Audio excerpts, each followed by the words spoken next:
झुकी हुई मिसवाक। एक बार प्यारे आका मक्की मदनी मुस्तफ़ा सल्लल्लाहु अलैहि वसल्लम सफ़र पर थे। आपने दो मिसवाकें हासिल कीं, जिनमें से एक सीधी थी और दूसरी कुछ झुकी हुई। तो रसूलुल्लाह सल्लल्लाहु अलैहि वसल्लम ने वो सीधी मिसवाक अपने साथी को अता फरमा दी और जो खमदार यानी झुकी हुई थी उसे अपने पास रख लिया। सहाबी ने अर्ज़ की, या रसूलल्लाह, आप सीधी मिसवाक रख लेते और मुझे झुकी हुई अता फरमा देते। आप सल्लल्लाहु अलैहि वसल्लम ने इरशाद फरमाया, जब दो मुसाफिर या दो मुसलमान कुछ वक्त के लिए भी साथ रहते हैं और उस वक्त में वो एक दूसरे के साथ जैसा बर्ताव करते हैं तो क़यामत के दिन उसके बारे में भी पूछा जाएगा। इह्याउल उलूम जिल्द 2 सफ़ा 218।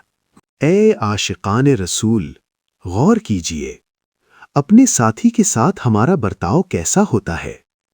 दूसरों के हकूक़ का ख्याल रखना तो दूर की बात है, आजकल तो माँ बाप के साथ भी बदतमीजी की जाती है। माँ अगर कोई बात कहती है तो फौरन डांट दिया जाता है, बाप कुछ कहता है तो उसे टेढ़ा जवाब दिया जाता है, बहन भाई कुछ कहें तो उन्हें झाड़ दिया जाता है। अगर घर में कोई बात करनी हो तो बगैर डांटे नहीं हो पाती और सख्त रवैया इख्तियार किया जाता है। मसलन, ये काम क्यों नहीं किया, ये चीज़ इधर क्यों पड़ी है, यहाँ सफाई क्यों नहीं की। जो नादान अपने घरों में ऐसा सख्त रवैया इख्तियार करते हैं, घर वाले उनसे बदजन हो जाते हैं। ऐसा नौजवान जिसे घर में लड़ने झगड़ने और बदअखलाकी की आदत हो, अगर इत्तेफाक से आशिकाने रसूल की दीनी तहरीक, तंजीम दावत इस्लामी के दीनी माहौल से वाबस्ता हो जाए, चेहरे पर सुन्नत के मुताबिक दाढ़ी रख ले, सर पर इमामा शरीफ सजा ले, लेकिन इसके बावजूद घर वालों से सख्त रवैया अपनाए, तो घर वाले दावत इस्लामी के दीनी माहौल को तनकीद का निशाना बनाना शुरू कर देते हैं।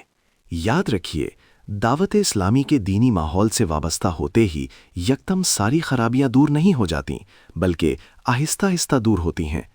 अगर कोई दावत इस्लामी को तनकीद का निशाना बनाए तो इससे लड़ने झगड़ने के बजाय अपनी खामियां दूर करनी चाहिए और तनकीद करने वालों से कहना चाहिए, अगर हमारी खामियों की वजह से आपको तकलीफ पहुंची है तो हमें मुआफ़ कर दीजिए, इंशाअल्लाह आइंदा तकलीफ नहीं पहुंचेगी।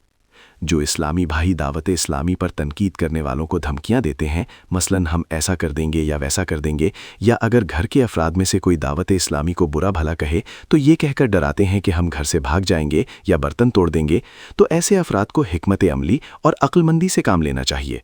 धमकी आमेज लहजा इख्तियार करने के बजाय तनकीद करने वालों को प्यार और मोहब्बत से समझाना चाहिए।